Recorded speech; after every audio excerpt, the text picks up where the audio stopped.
నమ్మకమైన వారిగా ఉండడానికి ప్రయత్నం చేద్దాం. మంచిది. దేవుని వాక్యాన్ని ఇంకా ధ్యానం చేసుకుందాం. రోమపత్రిక 13వ అధ్యాయము చివరి వచనాన్ని చదువుకొని ప్రార్థన చేద్దాం. రోమపత్రిక 13వ అధ్యాయము చివరి వచనం చదువు. మెట్టుకు ప్రభువైన యేసుక్రీస్తును ధరించుకున్న వారే శరీర వేచ్ఛలను నెరవేర్చుకొనుటకు శరీర విషయమై ఆలోచన చేసుకొనుకుడి. ప్రార్థించేద్దాం. శిరస్సు వంచుతాం, ప్రార్థించేద్దాం. పరిశుద్ధుడైన మా ప్రభువా, నీ ఘననామానికి వందనాలు, స్తోత్రాలు స్తోత్రాలు స్తుతులు నాయన. నువ్వెంతైనా నమ్మదగిన దేవుడవు. నీ మాటలు వినే కొలది మాకు ఆరోగ్యమును, ఆయుష్ను, జ్ఞానమును, వివేచనయు, సమస్తము మరి నీ ద్వారా మాకు అనుగ్రహించబడతాయి ప్రభువా. అవునయ్యా, మమ్మల్ని సృష్టించిన సృష్టికర్తవు నాకు. నీ మాట వినుట కంటే మరి లోకములో మరి ఇంకోటేది కూడా లేదు ప్రభువా. నీ మాట ఎప్పుడైతే మేము వింటున్నామో ప్రభువా, మేమందరము మరి నిత్య జీవానికి దగ్గర అవుతానే ఉంటాము ప్రభు. నీ మాట మా దగ్గరికి రాకపోతే నిత్య జీవానికి దూరం అయిపోతాం ప్రభు. అందుకే మమ్మల్ని ప్రేమించి మరి నీ మాటలు మా యొద్దకు తీసుకొని వచ్చావు. మరి వింటుండగా మాలో కార్యసిద్ధి జరిగించండి ప్రభు. ఇంకా మాకు లోబడే తత్వం, ఇంకా మాలో భయము, భక్తి, మంచి సుగుణాలు నీ పేరట మా అందరికీ దయచేయమని ప్రార్థిస్తున్నాం. ఎలాంటి అనాలోచన లేకుండా వీరైనా తండ్రి మాతో మాట్లాడి మహిమ, ఘనత, కీర్తి, ప్రభావములను పొందుకోమని క్రీస్తు పేరట ప్రార్థించి వేడుకుంటున్నాము తండ్రి. ఆమేన్, ఆమేన్. ప్రియులారా, మరి చాలా జాగ్రత్తగా వాక్య ధ్యానాన్ని చేయవలసిన వారిగా ఉన్నాము. దేవుడి సన్నిధిలో దేవుడి మాట ధారాళముగా వినబడుతుంది. అందుకే యాకోబు భక్తుడు కూడా అంటాడు, మీలో ఎవరికైనాను జ్ఞానము కొదువై ఉన్న ఎడల అతడు నన్ను అప్పుడు అది మీకు మరి దేవుడి వాక్యము మనకొక ఏంటి, దేవుడి వాక్యము అంటే దేవుని జ్ఞానము మనకి ధారాళముగా అనుగ్రహించబడుతుంది. కాబట్టి మరి ఈ జ్ఞానము మనందరినీ కూడా నిత్యత్వానికి నడిపిస్తూ ఉంటుంది. కాబట్టి మరి ఇక్కడ పౌలు గారు ఒక మంచి మాటని మనందరితో పంచుకుంటున్న మాటని జాగ్రత్తగా ఆలోచిస్తే, మెట్టుకు ప్రభు అయిన యేసుక్రీస్తును ధరించుకున్న వారై. మెట్టుకు అంటే ముందుకు. ప్రియులారా, మనం అన్ని విషయాలలో ఆలోచించే విధి విధానాలు ఏంటంటే ఎవరిని కలిగి ఉన్నాము అనేది ఆయన మరలా మనం జ్ఞాపకం చేస్తున్నాడు. అంటే ఏంటి, ప్రభు అయిన యేసు క్రీస్తును. ఈ మాట మనం చాలా సార్లు వినే ఉంటాం, చదివే ఉంటాం. అయితే ఇందులో ఆలోచించవలసినవి చాలా ఉన్నాయి. చదివినంత మాత్రాన లేక వినేనంత మాత్రాన ఏది త్వరగా అర్థమవుదు, కానీ దానిని ఆలోచించటం వలన ప్రియులారా అందులో ఉన్న జ్ఞానము మనకి చక్కగా బయటికి అంటే తెలియపరచబడుతూ ఉంటుంది.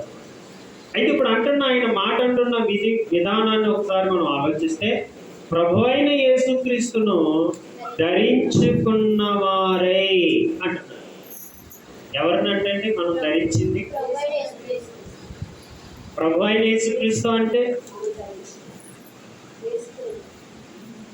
ప్రభు అయిన యేసుక్రీస్తుని ధరించడం అంటే ఏంటి అసలు? మనం ఏంటి ఆయన్ని ధరించటము అని అంటే జాగ్రత్తగా మనం ఆలోచించాలి. యేసుక్రీస్తు వారు శరీరధారిగా ఏంటి మరియ గర్భంలోనికి వచ్చారు. వచ్చిన తర్వాత ఆయన 33.5 సంవత్సరాలు ఈ లోకములో ఏంటి జీవించాడు. జీవించిన ఆయన ఎలా జీవించాడు అనేది మనం ఆలోచిస్తూ ఉంటుంటే, పాపులలో చేరక ప్రత్యేకింపబడిన వాడిగా ఈ 33.5 సంవత్సరాలు కూడా ఆయన జీవించాడు. అంటే ఇప్పుడు క్రీస్తు యేసుని ధరించడం అంటే ఏంటనంటే, ఆయన ఎలాగైతే శరీరధారిగా ఉన్నప్పుడు ఏంటి ఎలాగ జీవించాడో అలాగ జీవించటమే ఆయనను ధరించుకునుట. అదనమాట దానికి అర్థం. ధరించుకోవడం అంటే బాప్తీసం పొందేసాం కదండి, ఏంటి, లేకపోతే బైబిల్ చేత పట్టేసాం కదండి, లేకపోతే ప్రార్థనలు చేస్తున్నాం కదండి, మందిరానికి వచ్చేస్తున్నాం కదండి అంటే కాదు. ఆయనను ధరించడం అని అంటే ఆయన ఈ 33 అంటే ఆయనకి ఇచ్చిన ఆయుష్కాలం ఆయన ఎలా జీవించాడనంటే, తండ్రి యందు నిరంతరము కూడా భయభక్తులు కలిగే జీవించాడు. ఆయన ప్రార్థించుటలో కానీ, బోధించుటలో కానీ, లేకపోతే ప్రజలతో మాట్లాడే విధానములో కానీ ఎక్కడ కూడా ప్రియులారా ఆయనలో ఏ నేరము కానీ లేక ఏ తప్పు కానీ ఎవ్వరికి కూడా, మహా శాస్త్రులకు కానీ పండితులకు కానీ ఏమాత్రము కూడా దొరకలేదు. అంటే వారు దొరకలేదని అంటే వారు వెతకలేక కాదు, వెతికారు, చాలా క్షుణ్ణంగా వెతికారు. ఆయనలో తప్పు పట్టడానికే ఆయన్ని వెంబడించారు. ఆయన బోధన విధానాన్ని కూడా ఎందుకు వినేవారు అంటే, ఈయన ఎక్కడైనా తప్పు చెప్పడా, ఎక్కడైనా ఈయన దొరకడా అనే విధానములోనే చాలా మంది ఆయనను వెంబడించిన వారిని వినేవారిలో కూడా మనం చూస్తూ ఉంటాం. అయితే ఆయన ఎవ్వరికి కూడా ప్రియులారా అవకాశము అనేది ఇయ్యలేదు. జాగ్రత్తగా విన్నారు. ఇప్పుడు అలాంటి యేసుక్రీస్తు వారిని ఎవరు కలిగి ఉండాలి అని చెప్తున్నాడనంటే, ఆయన ఎందుకు వచ్చి, ఇప్పుడు మనం అందరం ఎవరి ఎందుకు వచ్చామండి? ఆయన ఎందుకు వచ్చి. ఆయన ఎందుకు వచ్చే మనం ఏదో విని వెళ్ళిపోవడానికి కాదు, ఆయనను ధరించటం. ఏంటి, కొంతమంది కొన్ని మాలలు వేసుకుంటారు. వేసుకున్నప్పుడు మనకి ఏం తెలుసా, ఈయన ఫలానా వ్యక్తి, ఈయన ఫలానా భక్తుడు, ఆయన ఫలానా భక్తుడని వారు వేసుకునే వస్త్రధారణను బట్టి పిల్లరా తెలుస్తూ ఉంటారు.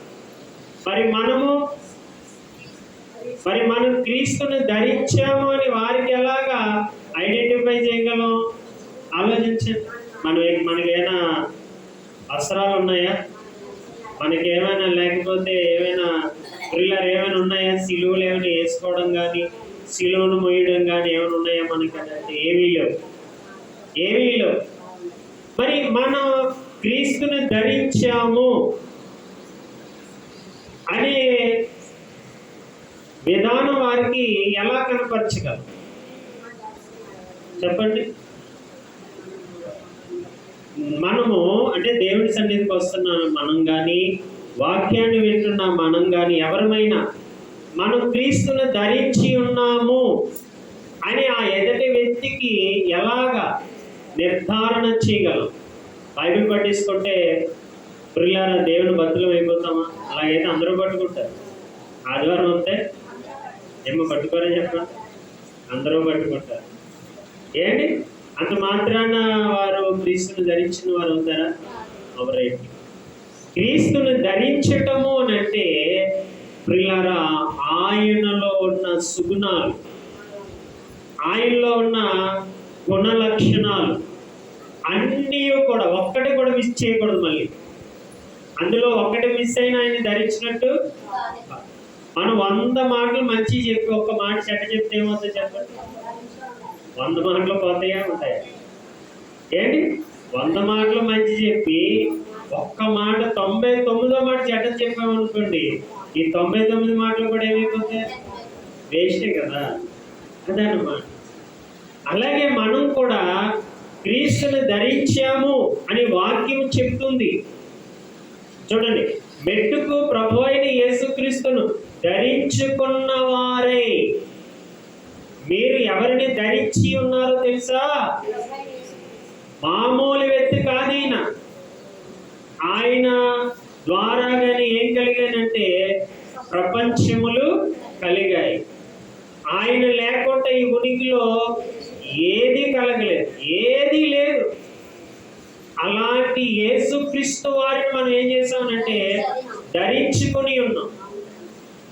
అంటే ఆయన పరలోకములో ఎలాంటి క్యారెక్టర్ కలిగి ఉన్నాడో భూలోకములోను, లేక అక్కడ ఒకలాగా ఇక్కడ ఒకలాగా.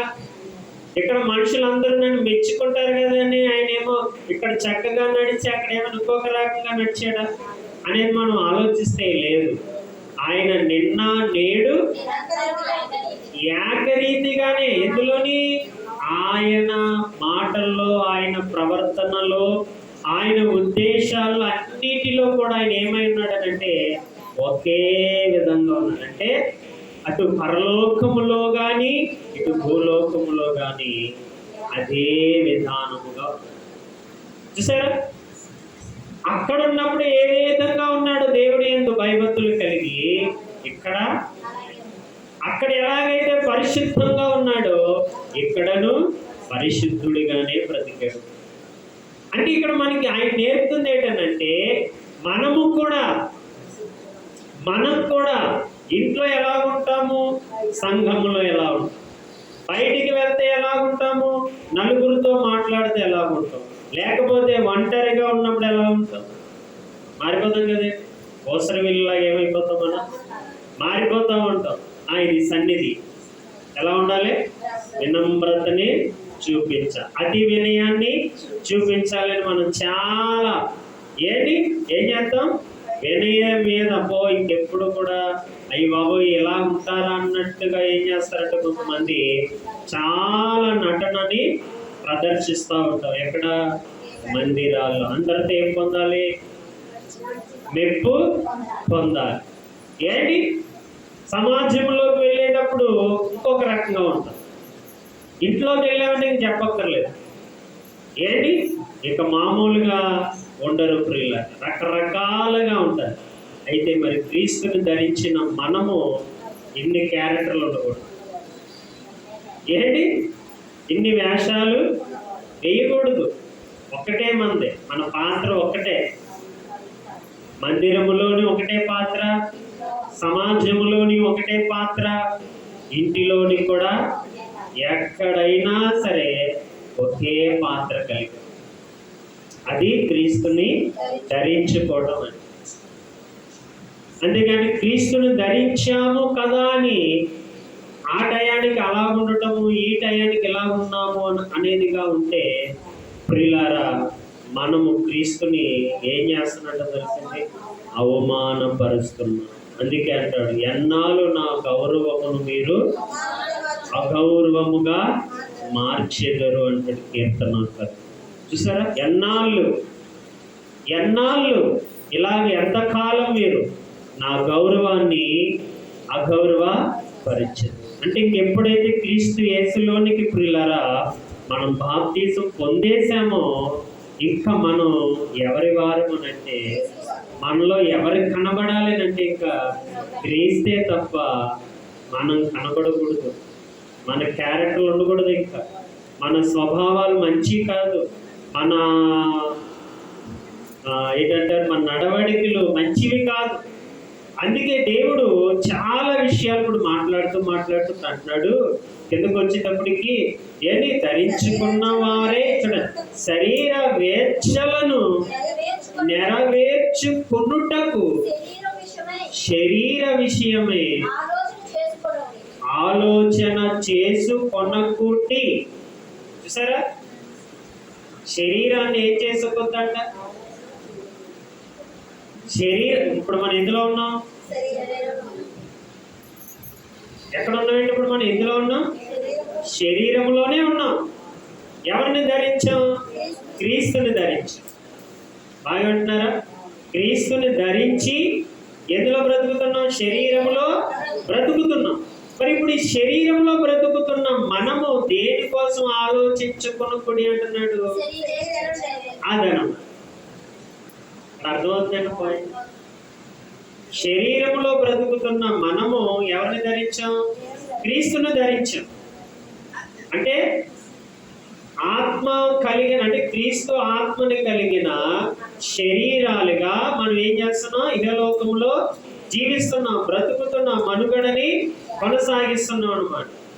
అయితే ఈ మనుగడలో సాగుతున్న మనము దేనిని ఆలోచించద్దు అంటున్నాడనంటే శరీర వేచ్ఛలను. శరీరానికి ఏముంటాయి అమ్మ? శరీరానికి ఏముంటాయి చెప్పండి? వేచ్ఛలు ఉంటాయి. అవి ఎలా ఉంటాయి ఏంటి? ఇంకా అది చెప్పామంటే నిలబడలే. చాలా భయంకరంగా ఉంటాయి శరీర వేచ్ఛ. ఏంటి?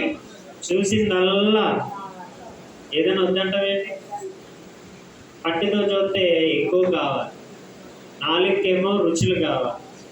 ఏంటి కదండి? పట్టికేమో ఎక్కువగా కనబడాలి, నాలుగు ఏం కనబడాలి? రుచే కావాలి. ఏం చేద్దాం నాకు తెలియదు, నాకేం కావాలంటే నాలుగు రుచే కావాలంటే. పొట్ట ఏమంటది? నువ్వు నాకు రుచి పెట్టినా ఏది పెట్టినా నాకు పొట్ట నిండే చాలంట. అంటే ఒక్కొక్క దానికి ఒక్కొక్క కోరిక ఉంది. కంటికి ఒక కోరిక, ముక్కుకు ఒక కోరిక, నాలుగు ఒక కోరిక, పొట్టకు ఒక కోరిక, ఏంటి చెవికి ఒకటి. సరే, ఇలాగన్నిటినీ మనం ఆలోచిస్తే వీటిల్ని శరీర వేచ్ఛలు. శరీరానికి ఒక కోరిక. ఇలాగన్నీ కూడా ఒక్కొక్కటి ఒక్కొక్క కోరికలు ప్రియులారా కలిగి ఉన్నాయి. ఇప్పుడు ఈ కోరికలన్నిటినీ మనం ఏం చేయాలి? ఇప్పుడు మనంతటికి మనమే వాటిని ఏం చేయగలం? అణచగలమా? అణచగలమని అంటే మన వల్ల సాధ్యము కాదు. అది ఏ నరుడు వల్ల కూడా సాధ్యము కాదని యాకోబు పత్రికలో మనం చదువుతాం. ఏ నరుడు తన నాలుకను ఏం చేయలేడంటే అస్సలు ఆపలేడు. శరీరాన్ని ఏం చేయలేడు? ఆపగలడా? వాడి వల్ల కాదు. అందుకే ఇప్పుడు మనం ఎవరిని ధరించాము ఆపడానికి? అదన్నమాట. అర్థమవుతుందండి? ఈ శరీర వేచ్ఛల వలన మనం ఏమైపోతామనంటే చేయరాని కార్యాలు చేసేస్తాము. కన్ను విన్ను అనేది ఉండదు. భయంకరమైన పనులు చేసేస్తూ ఉంటాం. అందుకే ఇప్పుడు మనం ఎవరిని ధరించామనంటే క్రీస్తుని ధరించిన మనం ఇప్పుడు ఏమవుతామో చూడండి. అదే రోమపత్రికలో మంచి మాట ఆయన ప్రియులారా మాట్లాడతాం. రోమపత్రిక 8వ అధ్యాయము ఏంటి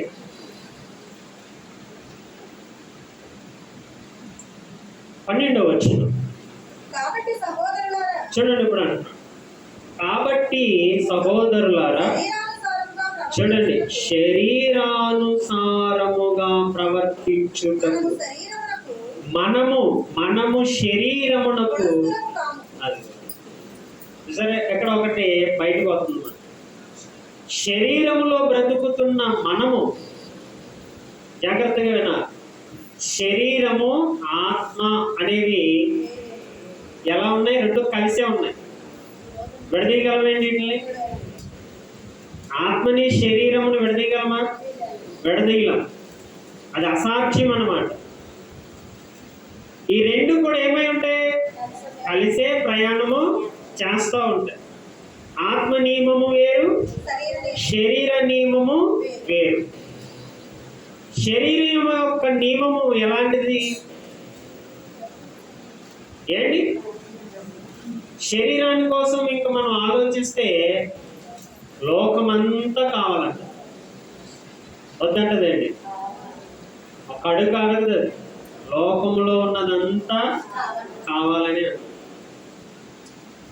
ఆత్మ నియమం ఏమిటనంటే దేవుడు ఒక్కడుంటే చాలు. శరీర నియమమునకు లోకమంతా కావాలి. ఆత్మ ఆత్మ నియమమునకు దేవుడు ఒకడుంటే నాకు చాలు.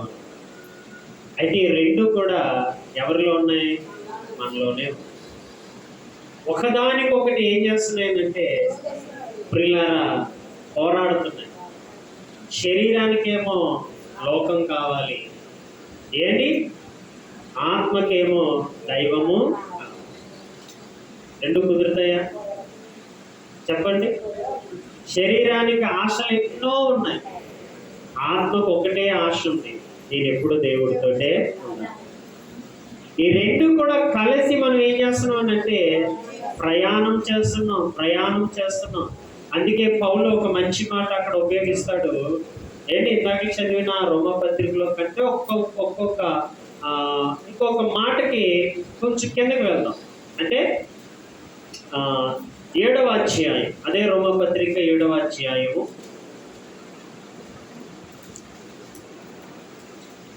24వ వచనాన్ని చదువుతాం.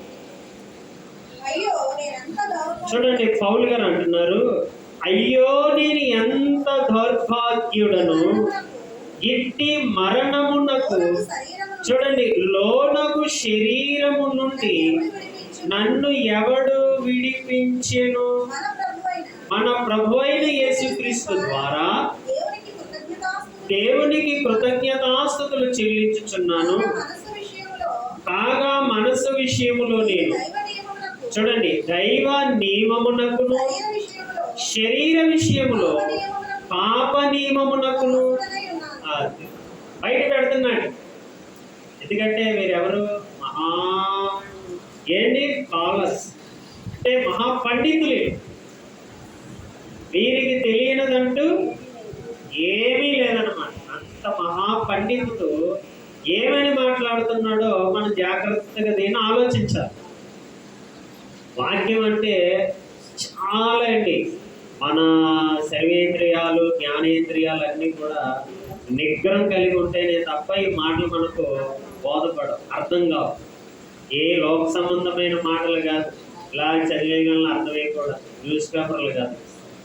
ఆత్మ యొక్క నియమము, శరీరం యొక్క నియమములు తెలియాలి అంటే ధర్మశాస్త్రములో రాయబడిన ప్రతి ఒక్క అక్షరాన్ని మనం ఏం చేయాలంటే ఆలోచిస్తేనే తప్ప ఇవి మనకు బోధపడవు.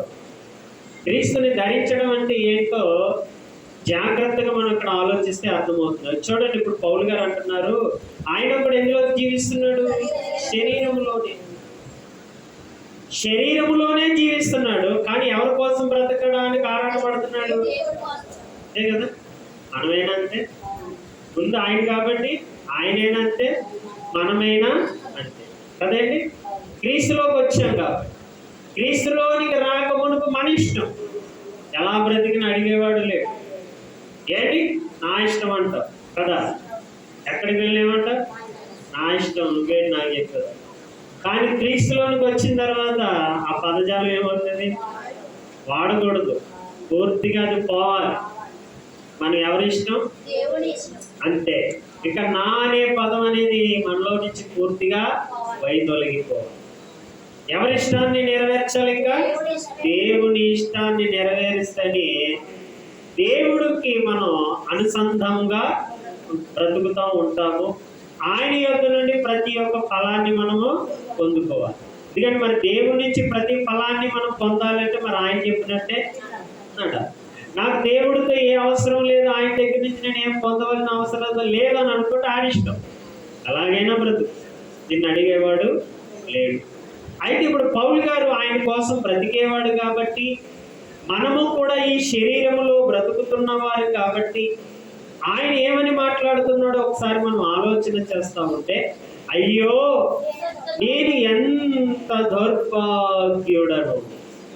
సరే, ఏంటంట? నేను ఎంత దౌర్భాగ్యుడను, ఇట్టి మరణమునకు లోనకు శరీరము నుండి నన్ను ఎవడు విడిపించెను.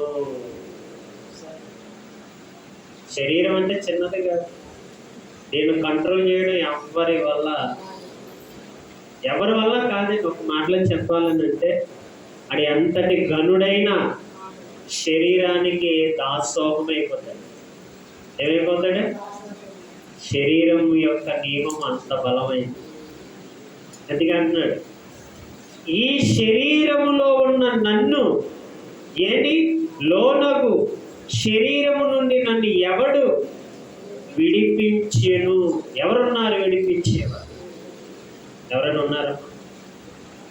ఎవరైనా ఉన్నారా? ఆలోచించండి. ఏంటి అంటే ఆయన్ని పక్కన పెడితే ఎవరైనా ఉన్నారా? పోనీ నీ శరీరమే నీ మాట వింటదా? ఏం వింటదా? ఏది చూడొద్దని అనుకుంటావో అదే చూడమంటావు. నువ్వేది మాట్లాడద్దు అని అంటావో అదే మాట్లాడు. నువ్వు ఎక్కడికి వెళ్ళొద్దు అని అంటావో అక్కడికే.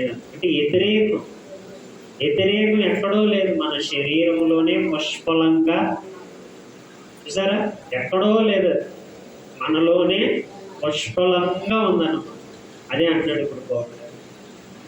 ఏంటి చూసారా? ఇప్పుడు అంటూ ఇట్టి మరణమునకు, చూసారా? ఇట్టి మరణమునకు అంటే శరీర సంబంధులుగా బ్రతికే ప్రతి వ్యక్తి ఏమై ఉన్నాడు అనంటే మరణములో ఉన్నాడు. జాగ్రత్తగా వినా. ఎందులో ఉన్నాడు? మరణం. అమ్మా ఎందులో ఉన్నారంట? మరణములో ఉన్నాడు. అందుకే మరణపు ముళ్ళు విరిచేది ఎవరంట? అదనం. చూసారా? అంటే శరీరానుసారంగా బ్రతికే ప్రతి ఒక్కరూ ఎందులో ఉన్నారని అర్థం? మరణపు అంచుల్లోనే ఉన్నారు. కానీ అది వారికి తెలియదు, అస్సలు తెలియదు. అందుకే పౌలు గారు ఏమంటున్నారంటే ఇట్టి శరీరము, ఇట్టి ఏంటి మరణములో నుండి నన్ను ఎవడు విడిపించెను? ఎవరు విడిపించాలి? ఎవరైనా ఉన్నారా అని ప్రశ్నిస్తున్నాడు. అంటే ఇక్కడ ఒక విషయం మనకు అర్థం అవ్వాలి. ఎవరైనా ఉన్నారంటే ఎవరూ లేరు. అందరూ శరీరం ధరించారు, అందరూ కూడా ఎందులో బ్రతికారు? శరీర వ్యాఖ్యలతోనే బ్రతికారు. అయితే ఒక ఆయన ఉన్నాడు. ఏంటి? ఆయన శరీరములోనే బ్రతికాడు, కానీ శరీరము యొక్క నియమములకు ఆయన ఏమాత్రము కూడా ఏది ఇవ్వలేదనంటే చోటు, అవకాశము దానికి అస్సలు ఆలోచనలలో కూడా ఆయన ఇవ్వలేదు. అదే అని చెప్తున్నాడు. ఇందులో నుంచి నన్ను తప్పించేవారు ఎవరున్నారని ఆయన ఏం చేస్తున్నాడు అంటే బాధపడిపోతున్నాడు, యాక్కులు పడిపోతున్నాడు, రోధిస్తున్నాడు. అయ్యో నేను దౌర్భాగ్యుడను. ఇట్టి నియమములో నుండి, ఇట్టి యొక్క శరీరం యొక్క కోరికలలో నుండి నన్ను ఎవరు తప్పించగలరు, విడిపించగలరు అని ప్రియులారా చూసారా? ఎవరికి ప్రార్థిస్తున్నాడు అంటే దేవాది దేవునికి అర్థిస్తున్నాడు. ఇది భక్తి జీవితం అంటే. మన భక్తి జీవితం ఏంటంటే ఇది లేదు ప్రభువా, అది లేదు ప్రభువా, ఇది తినలేదు ప్రభువా, అది తాగలేదు ప్రభువా, అది ధరించలేదు, ఇది ధరించలేదని మన బాధ. పౌలు గారి బాధ ఏంటి? ఆయన బాధ ఏంటి? ఇట్టి శరీరముకు లోనైపోయిన నన్ను, ఈ పాపమునికి లోనైపోయిన నన్ను ఎవరు విడిపించగలరు అని ఆయన. ఎందుకంటే మనం కోరుకునే కోరికలన్నీ తాత్కాలమైనవి, భక్తుడు కోరుకునే కోరికలు శాశ్వతమైనది అన్నమాట. చూసారా ఎంత దూరం ఉందో అది. అంటే మనం కోరుకునే శరీరం ద్వారా కోరుకునే కోరికలన్నీ క్షణికాలమైనవి. ఒక రోజు గడిచిందంటే ఎవరుంటామో ఎవరుంటారో ఏమైనా తెలుసా? ఒక్కరోజు గడిస్తే చాలు, ఎవరుంటారో చెప్పగలమండి. అలాంటి స్థితిగతులు కలిగి ఉన్న మనము ఈ శరీర ఆశల పైన మక్కువ అస్సలు ఉండడానికి వీల్లేదు. అందుకే భక్తుడైన పౌలు అంటున్నాడు, అయ్యా ఇట్టి వాటిలో నుండి నన్ను విడిపించేవారు ఎవరున్నారు అని అంటూ ఇప్పుడు అంటున్నాడు. మన ప్రభువైన యేసుక్రీస్తు ద్వారా. వచ్చిందండి. ఇందులో నుంచి రక్షించగలిగే వారు పేరు వచ్చింది. ఇప్పుడు ఎవరంట ఆయన? అదను. క్రీస్తుని ధరించటము అంటే ఏంటో కాదు ప్రియులారా, శరీర వేచ్ఛలలో ఉన్న మరణం. అంటే శరీరం ద్వారా వచ్చే మరణం ఏదనంటే నిత్య నరకాగ్ని ఉంటాం. యుగ యుగాలు ఉండే ఆ మరణ శిక్షలో నుండి మనలందరినీ తప్పించడానికి వాడబడుతున్న పేరు మన ప్రభువైన యేసుక్రీస్తు ద్వారా. ఈయన ద్వారా తప్ప ఇంకెవరికి సాధ్యము. చూసారా, చెప్పేశాడు, ఈ దౌర్భాగ్యమైన ఈ స్థితిలో నుండి నన్ను రక్షించగలిగే వ్యక్తి ఎవరు అని అడిగితే ఆయన చెప్తున్నాడు, ఎవరో కాదు నాయన, ప్రభు అయిన యేసుక్రీస్తు ద్వారా. చూసారా, ద్వారా అంటే కలపాలి, అందులో కలుపుకోవాలి మనం. ఇందులో ఆ శరీర నియమములలో నుండి, ఆ పాపము యొక్క నియమములలో నుండి రక్షించగలిగే నాదుడు ఎవరైనా ఉన్నారని అంటే అదిగో ఆయన పేరేంటో కాదు, ప్రభు అయిన యేసుక్రీస్తు. ఆయనను ధరిస్తే చాలు. మనం ఎందులో నుంచి తప్పించబడతామనంటే మరణము నుండి. ఏంట మరణము? లోక మరణాలు అందరికీ వస్తాయి, అది కాదు. పాపముతో కూడిన మరణం, ఆ మరణమే నిత్య నరకాగ్ని ఉంటుంది. ఇది శరీరాన్ని బట్టి వస్తుంది, అంటే శరీర కోరికలను బట్టి వచ్చేస్తూ ఉంటుంది. ఇప్పుడు ఇందాక మనం చదివిన మరలా వచ్చినానికి వెళ్ళిపోతే 8:12. కాబట్టి సహోదరులారా, శరీరానుసారముగా ప్రవర్తించుటకు మనము శరీరమునకు రుణస్థులము. అమ్మ, మనం ఎవరికి రుణస్థులం కాదంటే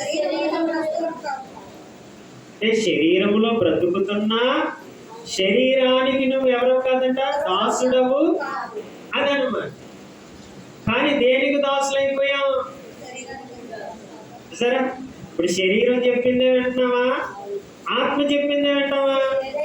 అదే, ఆత్మ చెప్పింది ఎంతసేపు వింటాం?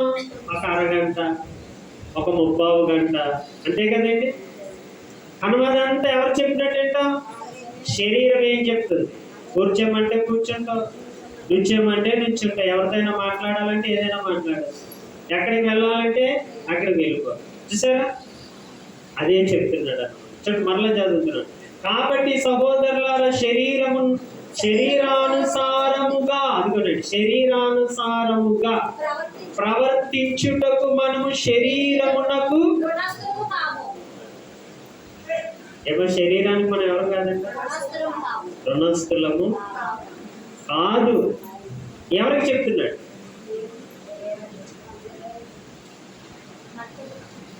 మనకంటే శరీరానికి చెప్తున్నాడా? మనిషి అంటే ఎవరు? మనిషి అని అంటే శరీరం కాదు, ఆత్మ. అర్థమవుతుందండి? ఇది శరీరం ఏంటి? ధరించమండి. దేని మీద? ఆత్మకి. ఆత్మ మరి నివసించాలి కదా. ఆత్మ నివసించాలంటే ఏది ఉండాలి? ఒక శరీరం ఉండాలి, అంతే. మీకు అర్థమవుతుందండి? ఇప్పుడు రోబో బొమ్మలు ఉంటాయి, అది బొమ్మే. అది కదలాలంటే ఏముండాలి? బ్యాటరీ ఉండాలి, ఛార్జింగ్ ఉండాలి. ఏంటి అప్పుడు ఏం చేస్తుంది? దేన్ని బట్టి కదులుతుంది? అంతేగాని దాని బొమ్మకు బొమ్మే కదిలిపోతా? కదలదు. అలాగే ఈ శరీరం కూడా కదలాలని అంటే ఏదున్నది లోపల? ఆత్మ ఉంది. ఇప్పుడు ఆయన ఎవరికి చెప్తున్నాడు ఈ మాటలన్నీ? అదనమాట, శరీరానికి కాదు. శరీరము కేవలము నిష్ప్రయోజనం. అది అర్థమవుతుందండి? శరీరం కేవలము నిష్ప్రయోజనం. ఇది ఎప్పుడైనా వదిలేస్తుంది. ఇప్పుడు ఎంత ఈ శరీరాన్ని మనం పోషించినా చివరికి అది ఎక్కడ కలుగుతుంది? ఎక్కడ కలుగుతుంది? పురుగు పట్టేస్తుంది కదా. ఆ మాట ఒకసారి చదువుతాం చూడండి, ఎంత మనకి భయాన్ని పుట్టిస్తారు. యోబు గ్రంథములో అంటే శరీరము అనేది వెళ్ళిపోయిన తర్వాత అది ఏం పట్టేస్తుందో గ్రంథకర్త చూడండి మనకి ఏ విధంగా చెప్తున్నాడు.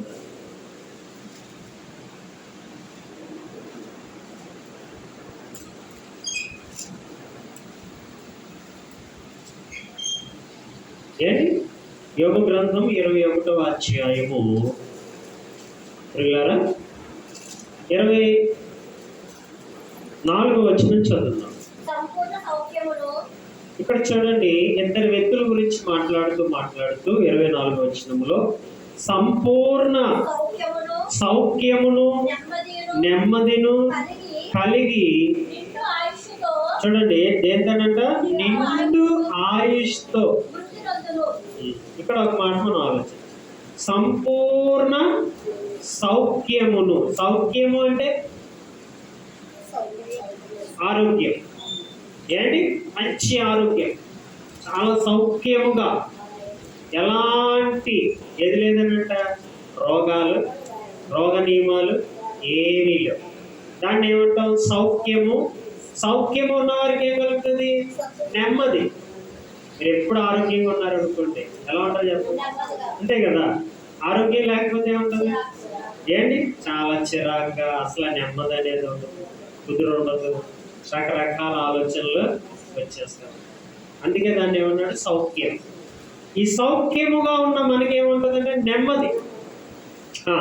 నెమ్మది కలిగి ఏం చూసారా? ఆరోగ్యం ఉన్నవారు ఏమంటారు? నిండైన ఆయుష్ వస్తుంది. ఇప్పుడు ఏమంటాడు? ఏంటంట?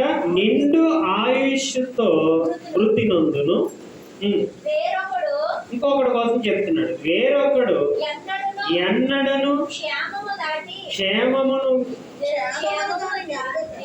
ఏంటి చూడండి, క్షేమమును దాన్ని ఎరుగక మనోదుఖము గలవాడే వృద్ధి నొందు.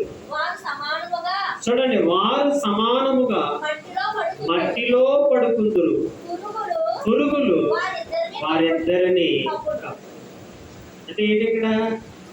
ఆరోగ్యంగా ఉన్నవాడు చనిపోతాడు, అనారోగ్యంగా ఉన్నవాడు, ఇద్దరు చనిపోతాడు. అయితే ఇప్పుడు మనం అనుకుంటామంట, వీడు చాలా ఆరోగ్యంగా ఉన్నాడు, వీడు చాలా అనారోగ్యంగా ఉన్నాడని మనం అనుకుంటాం. కానీ మట్టి దగ్గర ఇద్దరు కూడా ఎవరు? మట్టి దగ్గర ఇద్దరు ఒకటే కదా. కొంచెం ఒకడు వెనకాదలు వెళ్ళాడు, ఒకడు ముందు వెళ్ళాడు, అంతే. అంతే తప్ప వీడు ఎక్కువ కాలం తిన్నాడు కదా, ఎక్కువ కాలం ఏంటి అయి ధరించాడు ఈ ధరించాడు కదా అని ఎక్కువ కాలం బ్రతికినంత మాత్రాన వీడికి మరణం అనేది లేకుండా పోతుంది. అందుకే వీళ్ళిద్దరి కోసం మాట్లాడుతూ ఒకడు ఎంత సౌఖ్యంగా ఉన్నా ఇంకొకటికి ఏమాత్రము కూడా ఏంటి క్షేమము లేక, నెమ్మది లేక, ఆరోగ్యమే లేక వీరిద్దరూ కూడా ఎక్కడికి చేరుతారనంటే మట్టిలోనే పడుకుందరు. వీరిద్దరిని ఏది కప్పునంటే పురుగులే కప్పు. అర్థం? చివరికి వారు ఎక్కడికి వెళ్తారనంటే పురుగులకి. ఏమైపోతుంది? ఏ దేహం వారు పోషించారే, వారి సంరక్షించుకున్నారే, ఏంటి ఆ శరీరం కోసం దేవునికి దూరం అయిపోయారే, ఆ శరీరం ఇప్పుడు ఎక్కడికి వెళ్ళిపోయింది అంటున్నాడు అంటే పురుగులకి ఏమైపోయింది? ఆహారముగా. సరే, ఎవరిని విడిచిపెట్టడం వల్ల?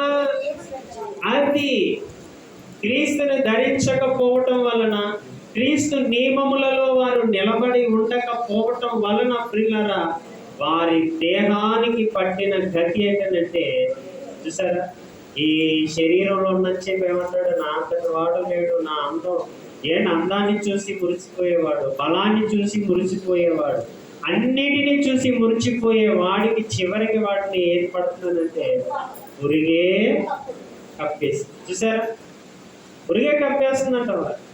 అందుకే ఇక్కడ అంటున్నాడు, పాప నియమమును ప్రియుల ఆత్మ నియమమును జాగ్రత్తగా మనం ఏం చేయాలనంటే ఆలోచించాలి. ఇక్కడ ఏ నియమము ప్రకారంగా మనం నడుస్తున్నాం. అందుకే మరల ఇందాక చదివిన ఆ రోమ పత్రికలో ఒక విలువైన మాట ఉంటుంది.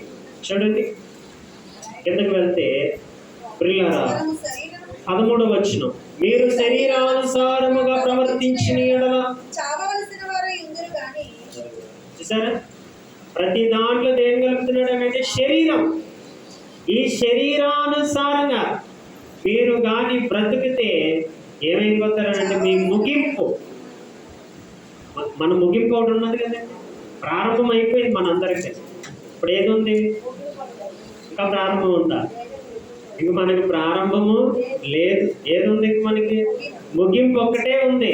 ఆ ముగింపు ఎలా ఉండాలో చెప్తున్నాడు అన్నమాట. చూసారా, ఆ ముగింపు శరీరానుసారమైనదే ఉండకూడదు అంటున్నాడు. ఏమై ఉండాలి? ఆత్మదై ఉండాలి అంటున్నాడు. చూడండి ఎంత మంచి మాట అంటే, మీరు శరీరానుసారముగా ప్రవర్తించిన ఎడల చావవలసిన వారైందురు గాని, చూడండి, ఆత్మ చేత శరీర క్రియలను చంపిన ఎడల అంతే. ఎంత చక్కగా చెప్తున్నాడు. శరీరానుసారంగా బ్రతికితే మిమ్మల్ని విడిచిపెట్టదు మరణం. ఏంటి మరణం ఎవరినైనా వదలగలదా? ఏంటి మరణాన్ని తప్పించుకోగలిగేవాడు ఎవడైనా ఉన్నాడు? లేకపోతే దానికి రేపు వస్తానని ఏమైనా చెప్పగలం? అది కానీ పలకరిస్తే, బాబు రా అన్నది అనుకోండి, రేపు వస్తాను, ఎల్లుండి వస్తాను అని చెప్పగలమా? పిలిచిందంటే ఎన్ని విడిచిపెట్టారు? ఏమ్మా చూసారా, అది పలకరించలేనని చెప్పే మన ఆటలు, మన జీవనం. అది కానీ పలకరించిందని అంటే ఎక్కడ ఉన్నా సరే ఇమీడియట్లుగా ఏంటి నేను రాను ఏనని గారం చేయడానికి కూడా ఉండదు. ఉన్న పాటిని అది ఏం చేస్తుందంటే తీసుకుని అదే చెప్తున్నాడు. కానీ అది మనకి బేగా అర్థం కావట్లేదు. దేవుడి మాటలో బేగా అర్థం కావట్లేదు. చూసారా, పాప శరీరము కలిగిన వారు ఈ శరీరమును దాని ఇష్టాలని దాని కోరికలు కానీ మనం నెరవేరిస్తే ప్రియులారా చనిపోవలసిన వారిగా ఉన్నాం. అందుకే ఇక్కడ అంటున్నాడు, ఆత్మ చేత శరీర క్రియలను చంపిన ఎడలా. చూసారా, ఏం చంపాలంట అమ్మ? ఏం చంపాలంట అంటే శత్రువు అనేవాడు ఎక్కడ ఉన్నాడు? చూసారా, శత్రువు ఎవడున్నాడు? శత్రువు అంటే ఎవరు అనుకుంటున్నారు? అందుకే మన శరీరమే మనకి శత్రువు. చాలా మందికి తెలియదు. ఆడెవడో శత్రువు అనుకుంటా, ఈడెవడో శత్రువు అనుకుంటా. శత్రువు ఎవడో కాదు ప్రియులారా, మన శరీరమే మనకి శత్రువు. చూసారా, శత్రువే ఎక్కడున్నాడు? మన పక్కలో ఉన్నాడు, ప్రక్కనే ఉన్నాడు. వాడు మనతోటే ఉన్నాడు. వాడు మనతో వాడు ఉన్నా మనం వాడితో ఏం చేయకూడదు? సాంగత్యం చేయకూడదు. సాధ్యమే అంటారా? ఏమన్నా సాధ్యమే అంటారా? ఏంటి, దొంగడు మన పక్కనే ఉన్నాడు, మన ఇంట్లోనే ఉన్నాడు. ఏంటి మరి వాడితోటే ప్రియులారా మన జీవనం కొనసాగుతుంది. మరి వాడితో మాట్లాడకూడదంటే కుదురుతుందా? కానీ దేవుడు ఏం చెప్తాడు? చెయ్యొద్దు అని అంటున్నాడు. మనం ఏమంటే అదేంటి ప్రభు అలాగంటావు, అదేంటి నాయన అలాగంటే పుసుక్కునా, మరి వాళ్ళు లేకపోతే నేను ఉండలేదు కదా అని మనం ఏం చేస్తున్నాం? ఆయనకి వ్యతిరేకంగా మాట్లాడుతున్నాం. అందుకే మనం ఏమై ఉన్నామంట? చావవలసిన వారమై. అదనమాట. అంటే ఎప్పుడైతే ఆత్మ నియమములోనికి మనం వచ్చేస్తామో వాడి క్రియలన్నిటిని కూడా మనం ఏం చేస్తామంటే అణిచివేస్తాం. అంటే అప్పుడు వాడికి మనం విరుద్ధంగా మాట్లాడుతాం. అది రావాలి మనకి. అందుకే పిల్లరా మంచి మాట కింద ఒకటి ఉంటుంది చూడండి, 14 వచ్చి దేవుని ఆత్మ చేత అన్నమాట. అందరికీ కాదు, దేవుని ఆత్మ చేత అంటే పరిశుద్ధాత్మ చేత. జాగ్రత్తగా వినాలి. ఏంటి చూడండి, మరలా 14 వచ్చి మనము 15 కదా, నలుగురు దేవుని ఆ. ఆత్మచేత దేవుని ఆత్మ చేత ఎందరు నడిపించబడుదురో వారందరూ దేవుని కుమారులై ఉందరు. అదే అన్నమాట క్రీస్తుని ధరించడం అంటే దేవుని ఆత్మని కలిగి ఉండడం. బాగా వినాలి. క్రీస్తుని ధరించడం ఒకటే, అంటే సత్యం. క్రీస్తు ఎవరు? సత్యం, మార్గం, జీవం. ఇక్కడ ఎవరు? పరిశుద్ధాత్మ. అంటే ఇప్పుడు ఎవరిని ధరించుకుంటున్నాం? ఒక క్రీస్తునే కాదు, పరిశుద్ధాత్మని కూడా ఏం చేస్తున్నాం? ధరించుకుంటున్నాం. అర్థమవుతుందండి? క్రీస్తు యేసులోనికి వచ్చిన మీరందరూ పరిశుద్ధాత్మ అనే వరమును పొంది ఉన్నారు. అంటే పరిశుద్ధాత్మ దేవుడు కూడా మనతోటే. అంటే చూడండి, అంటే ఏది పెరుగుతుంది? ఇప్పుడు మనకి బలం పెరుగుతుంది. మీకు అర్థమవుతుందా? శరీరం ఒక్కటే కదండి, శరీరము ఒక్కటే. ఇప్పుడు మనలో ఎంతమంది ఉన్నారు? ఒకటి క్రీస్తు, తర్వాత పరిశుద్ధాత్మ. ఇప్పుడు ఈ రెండు కలిపి మనం ఎవరికి ప్రార్థన చేస్తున్నాం అంటే కిందకి వచ్చినప్పటికి అంటే ఇప్పుడు ఎంతమంది ఉన్నారు? ఇప్పుడు మనం అర్థమవుతుంది మీకు? అంటే ఇప్పుడు ఎవరి బలం ఎక్కువ ఉంది? శరీరం ఒక్కటే, కానీ ఇప్పుడు మనకి ఎన్ని బలాలు ఉన్నాయి? క్రీస్తు, పరిశుద్ధాత్ముడు, తండ్రి అయిన. అంటే ఇన్ని బలములు ఉన్నా సరే మనం దేన్ని జయించలేకపోతున్నాం. అది విచిత్రం. అర్థమవుతుందండి? మనకి యేసుక్రీస్తు వారు ఉన్నారు, పరిశుద్ధాత్మ ఉన్నాడు, తర్వాత ఈ ఇద్దరిని కలిపి మనం ఎవరికి ప్రార్థన చేస్తున్నాం? అబ్బా తండ్రి అని ప్రార్థన చేస్తున్నాం. ఎందులో నుంచి విడిపించమని? పాపపు యొక్క నియమములు, శరీరం యొక్క వేక్షల నుండి, శరీరం యొక్క కోరికల నుండి. అయ్యా నేను ఒక్కడినైతే జయించలేను అని మనం ఏం చేస్తున్నాం? వీరిని కలుపుకొని. సరే, ఎలా అంటే శరీరం చూడండి ఎంత బలంగా ఉంటుంది. ఇన్ని కలిపితేనే తప్ప దాన్ని మనం ఏం చేయలేం. అది అందుకే నేను లోకమును జయించి తిని మీరును లోకమును జయించెదరు అన్నాడు. చూసారా? ఆయన జయించాడు కాబట్టి మనకు చెప్తున్నాడు. అందుకే ప్రియులారు ఇప్పుడు ఏమంటున్నాడు చూసారా? 14 దేవుని ఆత్మ చేత ఎందరు నడిపించబడుదురో వారందరూ దేవుని కుమారులై. అంతే. దేవుని కుమారులు అంటే ఎవరు? ఇంకా పరిశుద్ధులు. దేవుని కుమారులు అంటే పాపము చేయని వారు. దేవుని కుమారులు అంటే పరలోకపు పౌరులు, వారసులై ఉంటారు. చూసారు? ఎందులో నుంచి?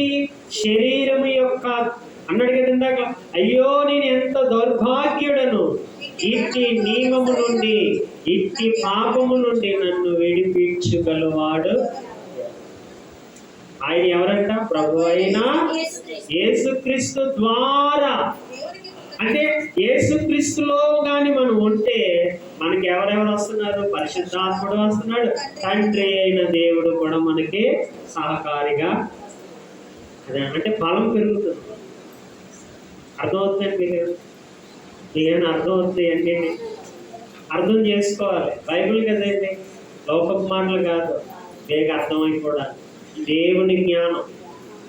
ఎలాగ అర్థమవుతాయి చూడండి. ఒక మాట ఉంటుంది కొరింథీ పత్రిక. దేవుడి మాటలు అర్థం అవ్వాలంటే మనకి కూడా ఒక నియమం ఉండాలి. అందరికి అర్థం అవ్వ కదండి. అందుకే ఏమంటున్నాడు చూడండి. 1 కొరింథీ పత్రిక 6వ అధ్యాయము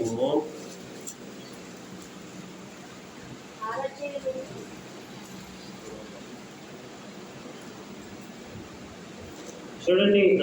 ఆత్మ సంబంధమైన మాటల్ని 2వ అధ్యాయం 1 కొరింథీ పత్రిక 2వ అధ్యాయము 13వ వచనం. మనుష్య జ్ఞానం నేర్పు మాటలతో కాక. చూడండి, మనుష్య జ్ఞానం అంటే మనుషుల జ్ఞానం కూడా ఉంటుంది కదండి. అది మంచిదేనా? చూడండి, మనుష్య జ్ఞానము నేర్పు మాటలతో కాక ఆత్మ సంబంధమైన సంగతులతో సరిచూచుచు. చూడండి, ఆత్మ నేర్పు మాటలతో వీటిని గూర్చి మేము. అమ్మా ఏది నేర్పుతారంట వారు మనకి? మనుషుల జ్ఞానముతో నేర్పుతలేదంట. మనుషుల జ్ఞానాలు ఎలా ఉంటాయి చెప్పండి?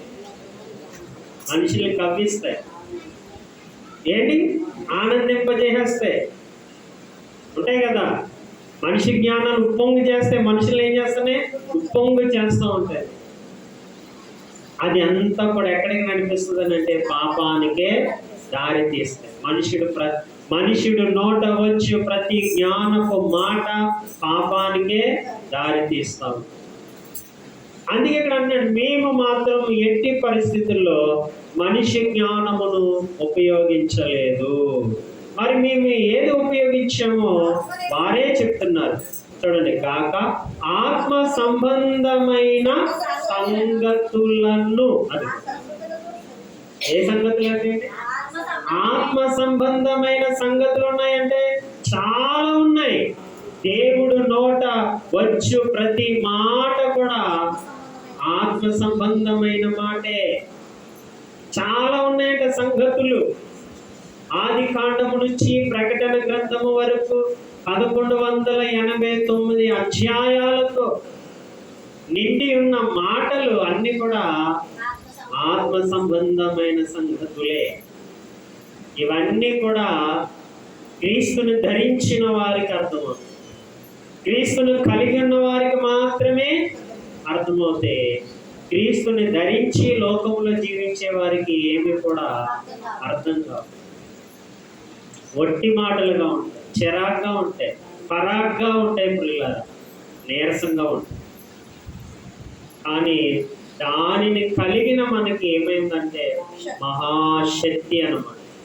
ఏంటి ఇప్పుడు అంటే చూడండి కిందకి వెళ్తాం. ఇంకా చదువు ఏంటి ఆత్మ సంబంధమైన సంగతులను ఆత్మ సంబంధమైన సంగతులతో సరిచూచుచు. అదిగో అంటే చూడండి, లేఖనాల్లో రాయబడిన ప్రతి మాటని మనం దేంతో సరిచూడాలంట? మనకి దేవుడు ఆత్మనిచ్చాడు కదా. ఏ ఆత్మని? పరిశుద్ధాత్మనిచ్చాడు కదా. ఆ ఆత్మను కలిగి నేను ఏం చేయాలంట? సరిచూడాలి, ఆలోచించాలి. ఆత్మతో ఆలోచించాలి తప్ప శరీరంతో ఆలోచించకూడదు సుమా.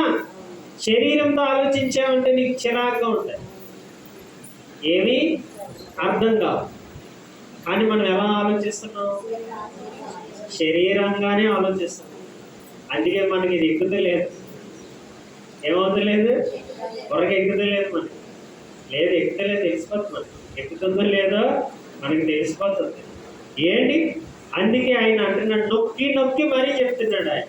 అయ్యా ఎలా పడితే అలా ఆలోచిస్తే మీకు ఇవి అర్థము మనమేనంతే కదా. ఇప్పుడు సెల్ ఫోన్ ఉంది, టీవీ మెకానిక్ కూడా దగ్గర కట్టుకెళ్ళి బాగు చేసేయండి, బాగు చేసేస్తాడు. ఇద్దరు మెకానిక్లే కదా. ఇదేంటి? దీని ప్రాసెస్ వేరు, దాని ప్రాసెస్ వేరు. అలాగే ప్రియులారా, ఆత్మ యొక్క నియమము వేరు, శరీరం యొక్క నియమము వేరే. ఈ రెండు కూడా చాలా విరుద్ధంగా ఉంటాయి. కానీ శరీరానికి నచ్చదు. అది వచ్చింది ఇక్కడ తేడా. శరీరం ఎప్పుడు కూడా సుఖపడడానికి చూస్తుంది, ఆత్మ ఎప్పుడు కూడా కష్టపడితేనే కదా నిత్య జీవం అవుతుందని అన్నాడు. చూసారు ఎలా ఉందో? శరీరం ఎప్పుడు సుఖమే కావాలి, ఎంత తిన్నా ఇంకా దానికి ఏముందట? తృప్తి లేదు. అది శరీరానికి ఉన్న కోరికలు. నువ్వెన్ని పెట్టు మళ్ళీ మామూలే. ఇప్పుడు మధ్యాహ్నం ఫుల్గా తిన్నాం, సాయంత్రానికి లేదనుకోండి, ఏమీ లేదనుకోండి, ఒకటే మాట, ఎందుకు వచ్చింది జీవితం? తిన్నదల్లా పోయింది. ఒక్క మాటతో ఏమంటారు మన శరీరం? ఎందుకు వచ్చిందిరా ఈ జీవితం? వస్తే చూసారా, అంటే ఒక్క పూట లేకపోతే, ఒక గ్లాస్ మంచినీళ్ళు దొరకకపోయినా అదే మాట, తిరుగుతున్నా ఫ్యాన్ ఆగిపోయినా అదే మాట, ఏంటి కాస్తున్న టీ ఇరిగిపోయినా సరే ఎందుకు వచ్చింది జీవితం? చూసారా, శరీరము అంత భయంకరమైనది. అందులోనికి వెళ్ళి ఆలోచిస్తే అర్థమవుతాయండి. అందుకే దేవుడు మనకి ఏది పంపించాడనంటే పరిశుద్ధాత్మని పంపించి, నాయన ఇవన్నీ కూడా ఆలోచించండి, జాగ్రత్తగా ఆలోచించండి అని అంటూ ప్రియులారా అక్కడ చెప్తున్నాడు. ఇక చివరిగా మనం ముగించుకుందాం.